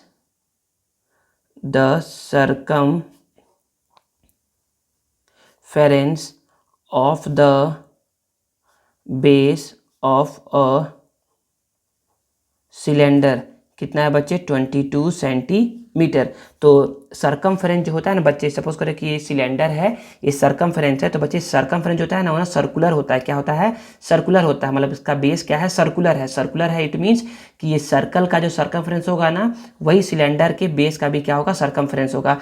तो सर्कल का सर्कमफेरेंस क्या होता है, तो सर्कल सर्कमफेरेंस होता है 2πr।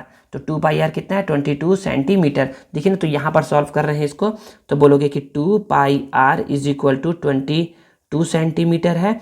तो 2 को 2 लिख दिया, पाई को लिख दिया 22/7 और r को r 22, r को यहीं पर छोड़ दो, यहीं पर छोड़ दो, मतलब कि LHS में रहने दो, और यहाँ पर 22 था, ये देखो ये दोनों ना मल्टीप्लाई में है, तो इधर आएंगे तो डिवाइड में, और ये डिवाइड में था, इधर गया तो मल्टीप्लाई में। तो r = देखिए 21 1 जा 21, 21 1 जा 21, तो r = कितना आ गया, 7/2 सेंटीमीटर, ठीक है ना। अब बोला जा रहा है if the height of the cylinder is 10 centimetre, तो बोलोगे द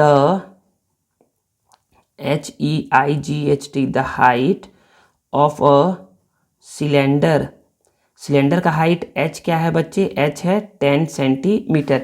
देखिए बच्चे इसको बोलते हैं सिलेंडर का हाइट यहाँ से यहाँ तक का, तो आप बोल सकते हो कि h इज इक्वल टू क्या है 10 सेंटीमीटर, और यहाँ से यहाँ तक को बोलते हैं रेडियस। तो रेडियस क्या है बच्चे, रेडियस है 7/2 सेंटीमीटर। इतना होने के बाद बोला जा रहा है कि आपको क्या क्या करना है, फाइंड करना है, calculate the volume of cylinder. तो यहाँ पर मैं ऐसा लिख देता हूँ, देखिए नीचे बनाइएगा ना, यहाँ पर ना आपको दिख जाए इसलिए मैं क्या कर रहा हूँ यहाँ पर बना दे रहा हूँ। तो इसको नीचे बनाइएगा ना, इसके बाद बनाइएगा तो बोलोगे कि we know that the volume of a cylinder, cylinder क्या होता है बच्चे, सिलेंडर का वॉल्यूम, तो ये होता है पाई आर स्क्वायर एच।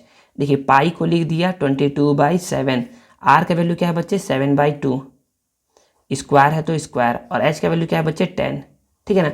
अब देखिए 22/7 हो गया, 7/2 का मतलब होता है 7 2 जा 14, 2 2 जा 4, नहीं ऐसा नहीं होता है, 7/2 को 2 टाइम्स लिखेंगे और मल्टीप्लाई 10 तो था ही। अब थोड़ा सा खूनी खेल, 7 1 जा 7, 7 1 जा 7, 7 से कट हो गया, 2 1 जा 2, 2 से 11 जा, फिर 2 1 जा 2, 2 5 जा, तो कितना आ गया 11 × 7 × 5, तो 11 × 7 × 5, तो 11 7 जा 11 7 जा होता है 77, और मल्टीप्लाई 5 था, तो 5 7 जा 35 कैरी 3, और 5 7 जा 35 और 3 38। अब इसका यूनिट क्या लिखे बच्चे, तो याद रखिए वॉल्यूम का यूनिट हमेशा क्या होता है, क्यूब में आता है, और यहाँ सब में सेंटीमीटर था इसलिए इसका आंसर सेंटीमीटर क्यूब, या फिर आप ये लिख सकते हो क्यूबिक सेंटीमीटर, ठीक है। तो ये यहीं पर आंसर मत छोड़ेगा, आप लिखिएगा therefore the volume of the cylinder, volume of cylinder क्या आया, तो बच्चे वॉल्यूम सिलेंडर आया, बोलोगे the volume cylinder is 385 centimetre cube, full stop, और अब इसके बाद दीजिएगा आंसर। अब चलिए क्वेश्चन नंबर 10 को समझते हैं। देखिएगा क्वेश्चन नंबर 10 में बोला जा रहा है solve the quadratic equation 3x² - 11x + 10 = 0। क्या करना है, हमें इस क्वाड्रेटिक इक्वेशन को सॉल्व करना है। देखिए हमारा माइनस नहीं है, यहाँ पर ऐसा करके लिखा हुआ है, ठीक है ना। तो मैंने ना लास्ट 2 वीडियो जो था ना, सेट ए और सेट बी, उसमें ना सिखाया था कैसे सॉल्व करते हैं क्वाड्रेटिक इक्वेशन को। तो इस वीडियो में भी हम लोग ना सेम वही प्रोसेस को फॉलो करेंगे और सॉल्व करेंगे। तो देखिए तो सबसे पहले जो दिया रहता है उसको ऐसा लिख लेते हैं, 3x² - 11x + 10 = 0। अब देखिए क्या करते हैं, इसमें 3 स्टेप्स होता है, 3 स्टेप्स को फॉलो करते हैं, तो चलिए करते हैं फॉलो। देखिए स्टेप नंबर 1 क्या है बच्चे, तो स्टेप नंबर 1 क्या है, बहुत ही इजी है। ये स्टेप मैंने खुद बनाया है ना, ताकि आप लोग जल्दी समझ सको कि किसी भी क्वाड्रेटिक इक्वेशन को सॉल्व करने के लिए 3 स्टेप को फॉलो करना है। पहला स्टेप क्या है, तो जो x² के साथ जो टर्म लिखा हुआ है, सॉरी कोफिशिएंट लिखा हुआ है, और जो कांस्टेंट टर्म है उसको क्या करना है, मल्टीप्लाई करना है। मल्टीप्लाई करना है इट मीन्स 3 और 10 को मल्टीप्लाई कर दो, तो लोग कर देते हैं 3 और 10 को मल्टीप्लाई, 3 10 जा 30, ठीक है ना। स्टेप 1 यही है कि आपको क्या करना है, मल्टीप्लाई करना है। तो सर स्टेप 2 बताइए, तो स्टेप 2 क्या है, स्टेप 2 में ना बच्चे हम लोग क्या करते हैं, जो ये मल्टीप्लाई करने पे जो आंसर आता है ना, उसका क्या निकालते हैं, फैक्टर निकालते हैं। क्या निकालते हैं, उसका फैक्टर। तो इसका फैक्टर कैसे निकालते हैं सर, फैक्टर निकालना सिखाइए। तो फैक्टर निकालते हैं, चेक करते हैं ना कि 30 किसके टेबल में आता है। सबसे पहले तो सबसे पहले आता है 1 के टेबल में, 1 के टेबल में आता है ये 30 टाइम्स में। फिर आफ्टर 1 ये आता है 2 के टेबल में, कितने टाइम्स में, 15 टाइम्स में। फिर आफ्टर 2 3 10 जा, आफ्टर 3 4 के टेबल में 30 नहीं आता है, 5 के टेबल में आता है ये 6 टाइम्स में, और फिर 5 के बाद आता है 6 के टेबल में। तो देखिए 6 यहाँ पर पहले से ही लिखा हुआ है, इट मीन्स हमारा प्रोसीजर स्टॉप, फैक्टर इसका निकल गया, इतना ही फैक्टर इसका निकलेगा, ठीक है। स्टेप 3 क्या करते हैं, स्टेप 3 में ना कोई गुस्सा हो जाता है। कौन गुस्सा होता है, गुस्सा ये हो जाता है, बोलता है ये नंबर कि ना तुम क्या कर रहे हो, इस क्वाड्रेटिक इक्वेशन को सॉल्व करने के लिए केवल और केवल इन दोनों का ही यूज़ कर रहे हो, मेरा यूज़ कर ही नहीं रहे हो, मेरा भी यूज़ करो, क्योंकि मैं भी क्या हूँ, क्वेश्चन में कुछ ना कुछ इंपॉर्टेंस रखता हूँ। तो देखिए अब इसका ना स्टेप 3 में यूज़ करते हैं। स्टेप 3 में हम लोग देखते हैं ना कि क्या इन दोनों फैक्टर को प्लस या माइनस करने पे 11 आता है, क्या इन दोनों को प्लस माइनस करने पे 11 आएगा, क्या इन दोनों को प्लस या माइनस करने पे 11 आएगा, या इन दोनों को। तो जब आप देखोगे ना तो बोलोगे ना कि 30 + 1 करोगे तो 31 हो जाएगा, और 30 - 1 करो तो कितना आएगा, 29 आएगा, 11 नहीं आया। 15 + 2 17 आ गया, 15 - 2 13, 11 नहीं आया, 10 + 3 13 आया, 10 - 3 7 आया, 11 नहीं आया, 6 + 5 कितना आ गया, 11 आ गया। इट मीन्स हम लोग क्या लिखेंगे यहाँ पर, 6 + 5 लिखेंगे। बच्चे याद रखना, फैक्टर में ना केवल केवल केवल और केवल एक ही ऐसा नंबर मिलेगा ना जिसको करने पर ये बीच वाला नंबर आएगा, ठीक है ना। तो ये आ गया। तो अब आप बोलोगे कि सर ये तो मेरे को पता था पहले से ही कि 6 और 5 करेंगे तो कितना आएगा, 11 आएगा। क्यों बच्चों, 1 + 10 करने पर 11 नहीं आता है क्या। दूसरा 2 + 9 और 9 + 2 करने पे 11 नहीं आता है क्या। 3 + 8 और 8 + 3 करोगे तो 11 नहीं आएगा क्या। 4 + 7 और 7 + 4 करोगे तो 11 नहीं आएगा क्या। और 5 + 6 और 6 + 5। तो बच्चे अब हम लोग ना क्वेश्चन ये आता है ना कि आखिर 11 को इन सब में से कैसा तोड़े, कौन सा तोड़े। इसमें 1 + 10 करके सॉल्व करे, या 2 + 9 करके, या 3 + 8 करके, 4 + 7 करके। तो यही बच्चे कि 11 किस नंबर में टूटेगा, यही चेक करने के लिए हम लोग क्या करते हैं, इस स्टेप को फॉलो करते हैं। समझ में आ गया। और कोई ये स्टेप का काम नहीं है यहाँ पर। स्टेप का काम यही है कि हम लोग चेक कर सके कि ये जो मिडिल टर्म है ना, जो मिडिल टर्म है ये किस नंबर में ब्रेक होगा, ठीक है ना। अगर आप सोचोगे कि सर मैं 1 + 10 का करके इस क्वेश्चन को सॉल्व कर दूंगा तो ऐसा कभी नहीं होगा। अगर सोचोगे कि 2 + 9 तो कभी नहीं, 3 + 8 कभी नहीं, 4 + 7 कभी नहीं। ये केवल और केवल वो ब्रेक होगा 5 और 6 में, तभी ये क्या होगा, ये सॉल्व हो पाएगा। तो सर हम लोग 6 + 5 या 5 + 6 कुछ भी लिख सकते हैं क्या। हाँ बच्चे कुछ भी लिखो, दोनों से आंसर सेम आएगा, ठीक है ना। तो हम लोग क्या किए, हम लोग इस 3x² को ऐसे लिख दिए, माइनस को माइनस से लिख दिए। 11 को क्या किए हम लोग, 11 को लिखे 6 + 5 या 5 + 6 कुछ भी लिख सकते हो आप। और x को x छोड़ दिए, +10 = 0, ठीक है ना। इस 11 को कैसा तोड़े, इसीलिए हम लोग क्या कहते हैं, इन 3 स्टेप को फॉलो करते हैं, ठीक है। अब देखिए यहाँ पर 3x² माइनस है, माइनस x का मल्टीप्लाई करवाएंगे 6x, x का करवाएंगे 5x, +10 = 0, ठीक है। अब देखिए, अब यहाँ पर करते हैं 3x² है, 3x²। अब मल्टीप्लाई कर दिया, ब्रैकेट ओपन करते हैं तो -6x minus plus minus minus plus minus +10 = 0। अब देखिए, अब क्या करेंगे, इन दोनों में कॉमन, इन दोनों में क्या करेंगे, कॉमन निकालेंगे कुछ, इन दोनों में कॉमन निकालेंगे। तो कॉमन क्या है, तो जब देखोगे ना तो यहाँ पर 3 है और यहाँ पर भी 3 है, 3 × 2 = 6। यहाँ पर x है, यहाँ पर भी x है, तो यहाँ से 3 कॉमन और x कॉमन निकालेंगे। तो जब यहाँ से 3 कॉमन निकाल लिए तो क्या बच गया, 1 बचेगा। और यहाँ से x कॉमन निकाल लिए, 2x था तो यहाँ क्या बचेगा, केवल और केवल x बचेगा, ठीक है ना। यहाँ से 3 कॉमन निकाल लेंगे तो क्या बचेगा, 2, और x कॉमन निकालेंगे तो कुछ नहीं बचेगा। तो बोलोगे कि सर यहाँ से 3 कॉमन निकाले हो ना तो गलती कर दियो, यहाँ पर 3 लिखिए। नहीं बच्चे, जो ये 6 है ना बच्चे, जो ये 6 है ये बना हुआ है 2 × 3 के करने से। तो जब यहाँ से 3 कॉमन निकालोगे तो बचेगा 2, क्या बचेगा, 2। और जब यहाँ से 3 कॉमन निकालोगे ना, 3 है ये, तो यहाँ पर ये है 1 × 3 करने से। जब यहाँ से 3 कॉमन निकालोगे तो बचेगा 1। सर 1 को लिखिए। बच्चे 1 को लिख भी सकते हैं, 1 × x कितना होता है, x ही होता है, इसलिए इसको नहीं लिख रहा हूँ, ठीक है ना। 1 × x अगर लिख दोगे तो भी कोई गलती नहीं है।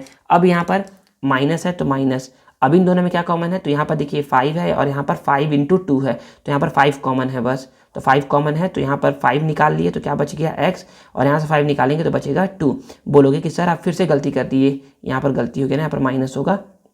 देखिए ये बोलोगे सर यहाँ तो प्लस था, नहीं बच्चे देखिए ना, minus plus minus minus minus plus, या इसलिए यहाँ पर माइनस आएगा, ठीक है ना। अब देखो बच्चे बोलोगे कि सर यहाँ पर ना 10 था, यहाँ पर तो 5 आना चाहिए था। नहीं बच्चे, अगर आप क्या करोगे, 10 को करोगे ना तो 10 बना हुआ है 2 × 5 करने से।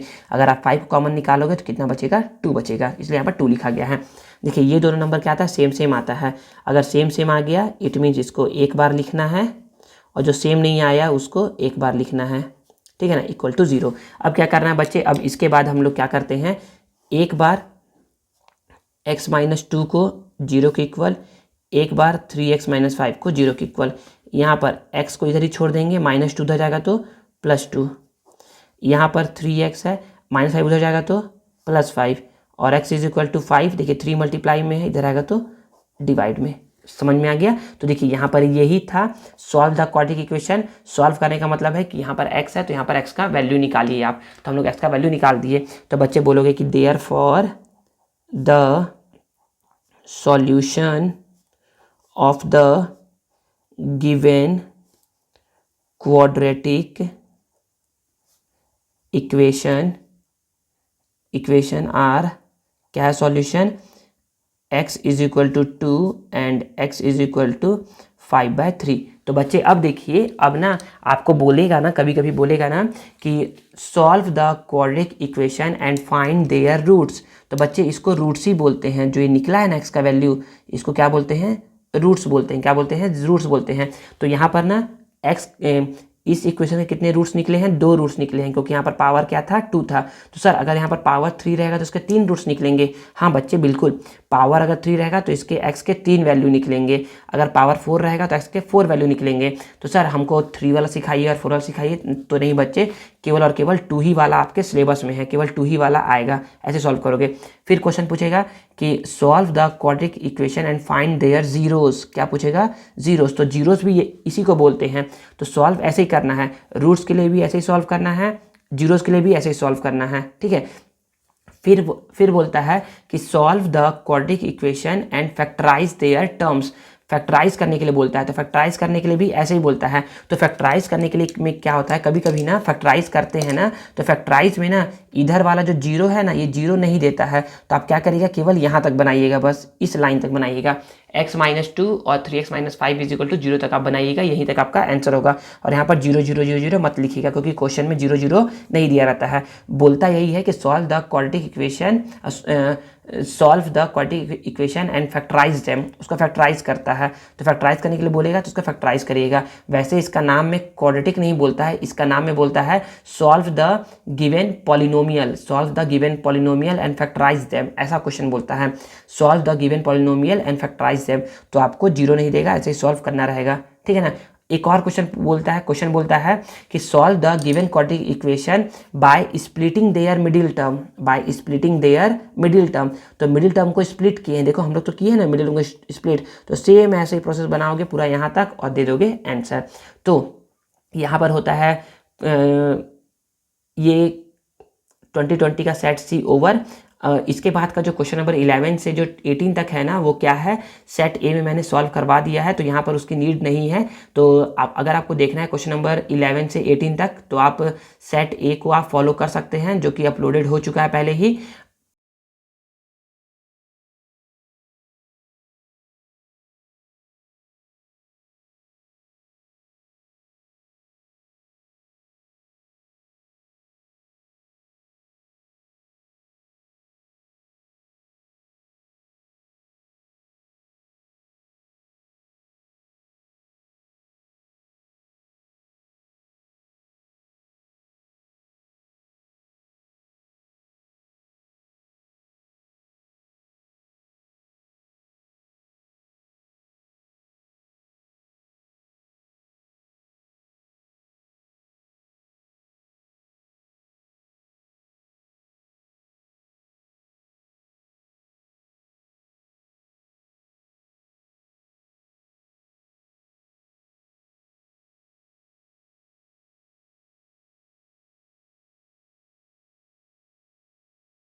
अगर आपको इसमें कुछ भी डाउट होगा ना, तो आप मुझसे कमेंट करके पूछ सकते हैं।